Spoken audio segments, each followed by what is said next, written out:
नमस्कार, मैं डॉक्टर राम कुमार नायक एक बार फिर आपका नायक कोचिंग में हार्दिक अभिनंदन करते हैं। और इस बार मैं आपके लिए अगला टॉपिक जो लेके आया वो टेंस का ही एक टुकड़ा है, और वो टुकड़ा है आपका प्रेजेंट परफेक्ट टेंस। ठीक है, तो अब हम परफेक्ट में चलेंगे। पहले प्रेजेंट परफेक्ट, फिर पास्ट परफेक्ट और फिर फ्यूचर परफेक्ट। That's okay. तो यहाँ पर देखो, हम सबसे पहले बात करते हैं साहब का कि प्रेजेंट परफेक्ट टेंस।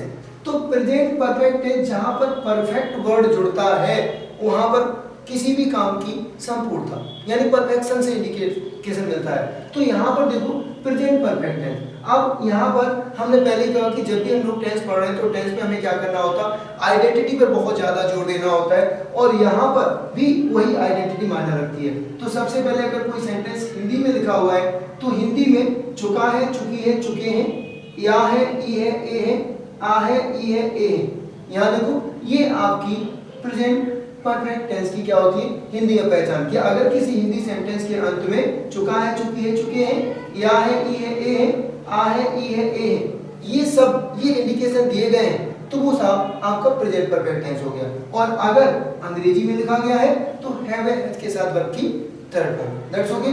अब यहाँ पर देखो साहब, यहाँ पर हेल्पिंग वर्ब है हैव या हैज, तो कब हमें हैज लगाना और कब हैव लगाना। तो साहब ही, सी, इट किसी का नाम या एक वचन के साथ we have to put has as a helping verb, और बहुवचन के साथ अर्थात आई, वी, यू, दे या फिर प्लूरल के साथ हमें क्या लगाना होता, हैव लगाना होता। ठीक है, अब हम बात करेंगे साहब, कुछ एग्जांपल्स देखेंगे इसके कि कैसे इनकी अंग्रेजी बनाई जाए और कैसे जाना जाए। तो यहाँ देखो एक एग्जाम्पल की हम बात करते हैं। मैंने कहा मैं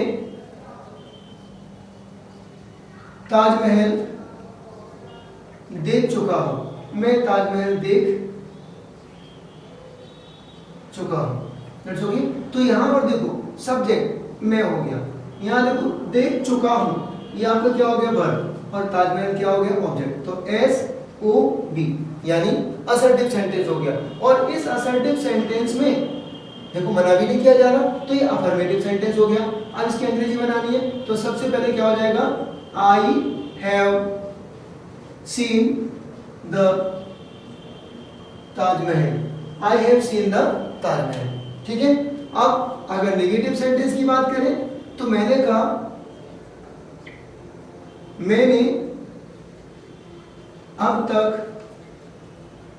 खाना नहीं खाया है। तो देखो यहां पहले सेंटेंस में चुका है, यहां पे देखो या है, मैंने आपको आइडेंटिटी बताया था, देखो चुका हूं, और यहाँ पे क्या था, या है। तो जैसे ही हमने पहचान देखा या है, ये सब क्या हो गया, प्रेजेंट परफेक्ट टेंस। अब यहाँ पर नहीं लिखा हुआ है तो ये नेगेटिव सेंटेंस हो गया। अब नेगेटिव सेंटेंस है तो इसकी अंग्रेजी बनाएंगे। अंग्रेजी सबसे पहले क्या लिखेंगे, subject I have not eaten the food till now. तो क्या हो जाएगा, I have not eaten the food till now, मैंने अब तक खाना नहीं खाया है। यहां देखिए अगर हम सिंगल इंटरोगेटिव सेंटेंस की बात करें तो मैंने कहा क्या तुम अपना घरेलू कार्य, क्या तुम अपना घरेलू कार्य कर चुके हो, क्या तुम अपना घरेलू काम कर चुके हो। तो यहां देखो सब चुके हो, आपने ये देखा, तो ये हो गया आपका क्या, प्रेजेंट परफेक्ट टेंस। और पीछे प्रश्नवाचक चिन्ह लगा, दैट्स मींस कि ये इंडिकेशन है कि इंट्रोगेटिव सेंटेंस है। आप इंट्रोगेटिव सेंटेंस में साहब आपका सिंगल इंट्रोगेटिव है या डबल इंट्रोगेटिव है, ये आगे देखने से पता चलेगा।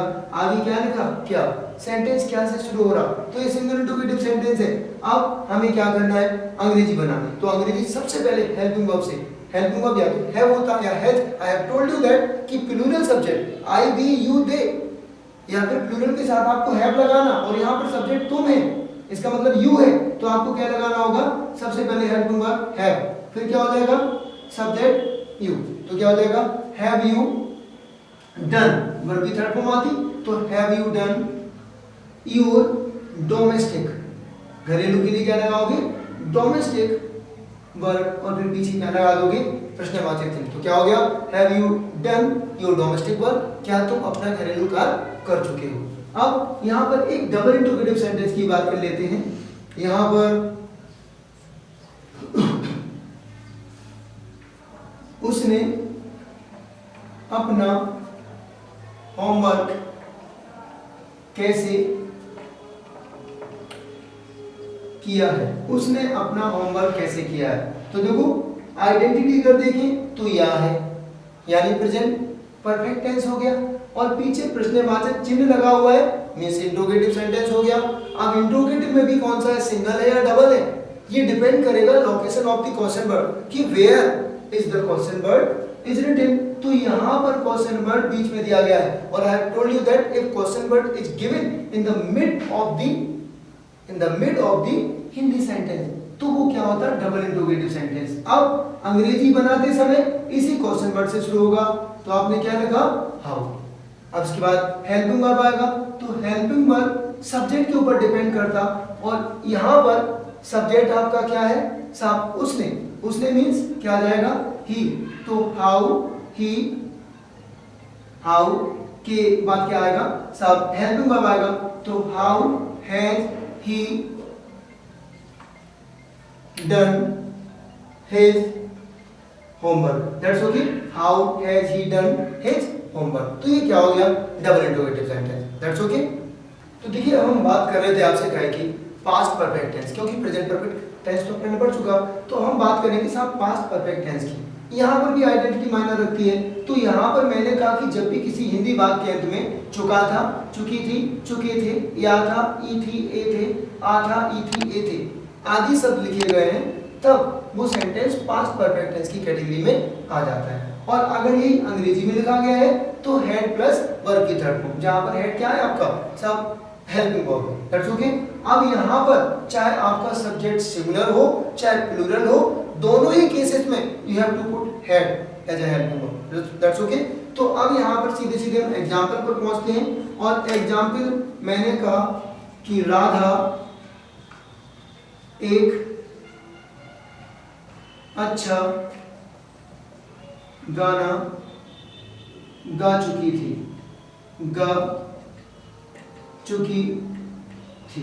That's okay. तो यहाँ देखो राधा एक अच्छा गाना गा चुकी थी, यहाँ देखो चुकी थी, मैंने जो आइडेंटिटी बताई चुकी थी, और यहाँ पे देखो राधा की बात की जा रही है, तो राधा सब्जेक्ट हो गया, गा चुकी थी ये वर्ब हो गया, और जो बाकी रिमेनिंग पोर्शन है वो क्या हो गया, ऑब्जेक्ट हो गया। सेंटेंस कौन सा हो गया, अफर्मेटिव, क्यों, क्योंकि इसमें ना तो कोई प्रश्न पूछा जा रहा और ना ही किसी काम के लिए मना किया जा रहा, दैट्स ओके। तो अब इसकी अंग्रेजी बनानी है, सबसे पहले क्या लिखोगे, सब्जेक्ट राधा, इसके बाद हेल्पिंग वर्ब क्या हो जाएगा, हेड, फिर मेन वर्ब की third form, because I have told you that कि in case of perfect tense you have to put third form of the verb. So now you have to put here sung. मैंने कहा Radha had sung a nice song. That's okay. अब इसी में आगे बढ़ते हैं हम और बात करते हैं साहब नेगेटिव सेंटेंस की। यहाँ पर मैंने कहा अमन ने अपना गृह कार्य नहीं किया था। यहाँ पे कहा गया कि अमन ने अपना गृह कार्य नहीं किया था, तो देखो या था, जैसे यहाँ पे आपने देखा या था, तो ये क्या हो गया, पास्ट परफेक्ट टेंस। अब यहाँ पर देखिए नेगेटिविटी है, आई मीन नेगेटिव सेंटेंस है, क्यों, क्योंकि जब भी किसी काम के लिए मना किया जा रहा हो तो वो नेगेटिव सेंटेंस होता है, और नेगेटिव सेंटेंस में आपको no not never helping verb के बाद रखना होता। तो यहाँ पे सब्जेक्ट क्या हो जाएगा, अमन, इसके बाद हेल्पिंग वर्ब हैड, फिर क्या आ जाएगा, नॉट, तो Aman had not done his homework, ठीक है। अब इसके बाद हम बात करेंगे साहब इसी में सिंगल इंट्रोगेटिव सेंटेंस की। देखिए मैं आपको पहले बता चुका हूं कि साहब जब भी आप टेंस पढ़ रहे हैं या ट्रांसलेट कर रहे हैं तो आपको जनरली टेंसेस के लिए दो ही सेंटेंस अच्छी तरह से करना होता। पहला सेंटेंस क्या होता, असर्टिव सेंटेंस, जो दो पार्ट्स में डिवाइडेड किया गया, अफर्मेटिव और नेगेटिव, और दूसरा है इंट्रोगेटिव, तो उसमें सिंगल इंट्रोगेटिव और डबल इंट्रोगेटिव। तो इन्हीं चार को मेन मुद्दा लेकर हम आगे बढ़ते हैं। तो यहाँ देखिए, क्या तुम बाजार नहीं गए थे, क्या तुम बाजार नहीं गए थे। यहाँ देखो भाई जी ए थे और तो ये हो गया आपका पास्ट परफेक्ट टेंस और पीछे क्या लगा हुआ है प्रश्नवाचक चिन्ह। जैसे ही आपने प्रश्नवाचक चिन्ह देखा तो साहब ये इंट्रोगेटिव सेंटेंस हो गया। अब इंट्रोगेटिव में सिंगल इंट्रोगेटिव है या डबल इंट्रोगेटिव है that depend on the starting of the sentence. तो अगर कोई सेंटेंस क्या से शुरू हुआ है सिंगल इंट्रोगेटिव सेंटेंस हो गया। तो अब अंग्रेजी कैसे शुरू होगी हेल्पिंग वर्ब से, क्या बनेगा हैड, फिर सब्जेक्ट हो जाएगा you, not gone to market, market और पीछे आपने प्रश्नवाचक चिन्ह लगाना है बिकॉज अगर आप यहाँ पर प्रश्नवाचक चिन्ह नहीं लगाते हैं तो वो सेंटेंस आपका क्या हो जाएगा गलत हो जाएगा। अगले सेंटेंस की हम बात करते हैं किशन ने अपनी बांसुरी, किशन ने अपनी बांसुरी क्यों नहीं बजाई थी। किशन ने अपनी बांसुरी क्यों नहीं बजाई थी, देखो ई थी, इसका मतलब कि साहब पास्ट परफेक्ट टेंस हो गया। और यहाँ देखो क्यों नहीं बजाई थी, तो ये क्यों शब्द जो आपका लिखा हुआ है ये आपका प्रश्नवाचक शब्द है, बीच में लिखा गया तो ये डबल इंट्रोगेटिव हो गया और double interrogative sentence question word से शुरू होता। तो यहाँ पर आपने क्या लिखना है क्वेश्चन वर्ड, क्वेश्चन वर्ड क्या हो जाएगा व्हाई, फिर क्या आ जाएगा helping verb had, that's okay. Helping verb के बाद क्या आ जाएगा साफ सब्जेक्ट, सब्जेक्ट कौन है किशन नॉट रंग हिज फिलोट, दैट्स ओके। तो ये हो गया कि व्हाई हैड किशन नॉट रंग हिज फिलोट, तो ये आपका क्या हो गया पास्ट परफेक्ट टेंस। अब पास्ट परफेक्ट टेंस के बाद क्या आ जाएगा फ्यूचर परफेक्ट टेंस। तो बिल्कुल इसी तरह से उसकी भी मेकिंग है, आपको कुछ एक्स्ट्रा एफर्ट नहीं करना है, सिर्फ और सिर्फ ध्यान देना है आइडेंटिटी पर और हेल्पिंग वर्ब पर, ठीक है। तो यहां पर हम बात करेंगे future perfect tense, future perfect tense, that's okay. Identity की अगर हम बात करें तो आइडेंटिटी देख लेते हैं। अगर सेंटेंस हिंदी में लिखा हुआ है, अगर सेंटेंस हिंदी में लिखा हुआ है तो क्या हो जाएगा चुका होगा, चुकी होगी, चुके होंगे, चुके होंगे, या होगा, ई होगी, ये होंगे, ये होंगे, और आ होगा, ई होगी, ए होगी, दैट्स ओके। तो ये आपका क्या हो गया हिंदी में पहचान। अगर यही सेंटेंस अंग्रेजी में लिखा जाएगा तो क्या हो जाएगा साहब विल ऑब्लिक सेल प्लस हैव प्लस वर्ब की तरह। तो यहां पर फिर से दो शब्द मिलकर हेल्पिंग वर्ब का काम कर रहे हैं, विल या सेल और हैव। तो जो भी नेगेटिव सेंटेंस में आपकी नेगेटिविटी आएगी वो कहां पर रखी जाएगी इन दोनों के बीच में, और इंट्रोगेटिव सेंटेंस में जो भी सब्जेक्ट आएगा वो इन दोनों के बीच में रखा जाएगा। तो अब हम क्या करते हैं साहब कुछ सेंटेंस को प्रोसीड करते हैं। जैसे मैंने कहा मेरी माँ खाना पका चुकी होगी। तो देखो चुकी होगी, जैसे आपने आइडेंटिटी चुकी होगी देखी, आप समझ गए कि साहब ये फ्यूचर परफेक्ट टेंस है। तो साहब कैसे बनेगा, उसके लिए हमें ये देखना होगा कि सेंटेंस कौन सा है, अफर्मेटिव है या नेगेटिव है। तो ये अफर्मेटिव सेंटेंस है, अफर्मेटिव सेंटेंस एसपीओ के में लिखा जाना है। तो सबसे पहले सब्जेक्ट क्या हो जाएगा my mother will have cooked the food, that's okay. तो my mother will have cooked the food, that's okay. अब यहां देखो अगर अगले सेंटेंस की हम बात करें तो एक अगला सेंटेंस देखिए तो नेगेटिविटी लेके चलेंगे हम। मैंने कहा कि तुम्हारे भाई ने यह पुस्तक नहीं खरीदी होगी। यहाँ पे कहा गया कि तुम्हारे भाई ने यह पुस्तक नहीं खरीदी होगी, तो देखो दी होगी यानी ई होगी, और यहाँ पे साथ ही साथ क्या है, नेगेटिविटी है, तो ये आपका क्या हो गया, नेगेटिव सेंटेंस। अब इसकी अंग्रेजी कैसे बनाए, तो यहाँ पर देखो सबसे पहले सब्जेक्ट आ जाएगा, your brother will not have bought this book, तो क्या हो गया, your brother will not have bought this book, that's okay. अब आगे बढ़ते हैं, इसमें सिंगल इंटरोगेटिव और डबल इंटरोगेटिव सेंटेंस और देखते हैं। यहां पे कहा गया, क्या तुम्हारे पापा ने तुम्हें नहीं डांटा होगा, क्या तुम्हारे पापा ने तुम्हें नहीं डांटा होगा।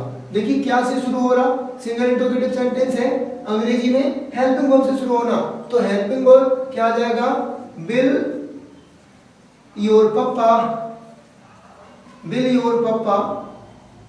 Not have scolded you, that's okay, will your papa not have scolded you। आगे देखिए हम बात करेंगे अब डबल इंटरोगेटिव सेंटेंस की, तो डबल इंटरोगेटिव सेंटेंस देखिए, मैंने कहा मीरा ने खाना क्यों नहीं खाया होगा। यहां देखिए साफ क्वेश्चन वर्ड डबल बीच में मिल रहा है, जैसे ही हिंदी सेंटेंस में क्वेश्चन वर्ड बीच में मिलता है, देन दैट मींस कि this is the sentence of double interrogative. ये डबल इंटरोगेटिव सेंटेंस है, और डबल इंटरोगेटिव सेंटेंस के लिए आप सब जानते हैं कि अंग्रेजी बनाते समय इसी क्वेश्चन वर्ड को आगे लाना है आपने, ठीक है। तो साहब क्या हो जाएगा, वाई, इसके बाद क्या आएगा, हेल्पिंग वर्ब, तो why will Meera not have eaten the food, that's okay. तो साहब ये आपका फ्यूचर परफेक्ट टेंस आपका कंप्लीट हो गया।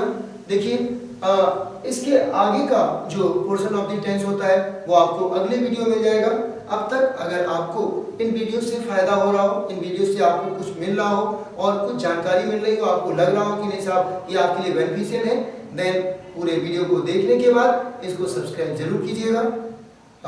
That's all for today, thank you.